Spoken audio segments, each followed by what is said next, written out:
Welcome to the Royal Albert Hall. It's great to have you here today for what is a very important part of your history, but also of ours. We're really pleased to be the location today for Save the Children's 100th anniversary event, and particularly the unveiling of this piece of art, which I won't talk very much about because you'll hear more about it in a moment. Just to say, it's actually a bit humbling to be here because in this place, 100 years ago, our organisation was founded. The key thing about the foundation was that you had these two extraordinary people who both defied national law to defend a great universal moral principle, that it didn't matter which country children came from.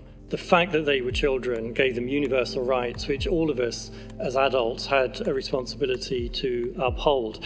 I just wanted to recall that Eglantyne said, Save the Children is always being told that its aims are impossible, and that they would only be impossible if we thought they were impossible. So believe in the impossible and you can make extraordinary things happen. And I think that's the legacy that we've inherited from Dorothy Buxton and Eglantyne.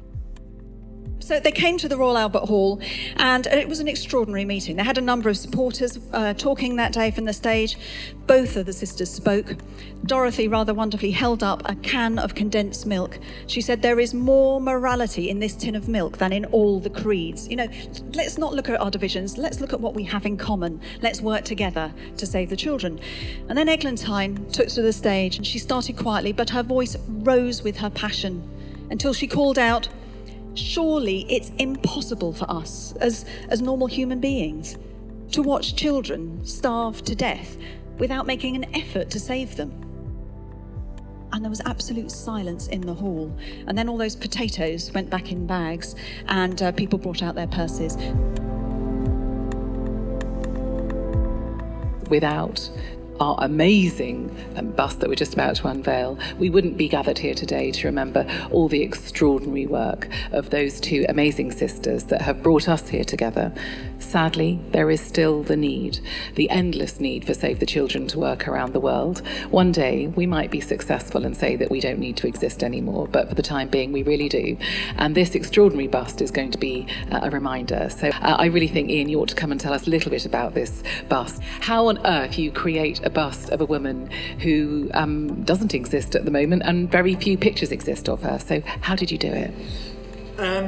Well, as you quite rightly point out, an Edwardian lady took no selfies. So I think there are about 5 pictures of her that are of any use. But they're pretty well all from the front, and if you're making a 3D bust, that's not enough. You can't do it. I decided I wanted to work from a live model. So I hope what you're about to see is a lifelike, alive sculpture, not a flat one from photographs. Okay, so ladies and gentlemen, it gives me great honour to unveil this very, very, very precious bust.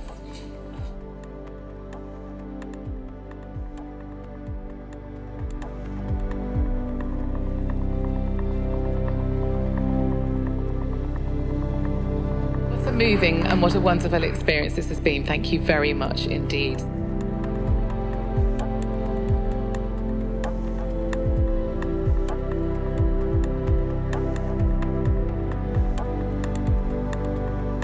I'm amazed that it's so like the photographs, because, I mean, there weren't many that were available, and yet that looks exactly like my great aunt.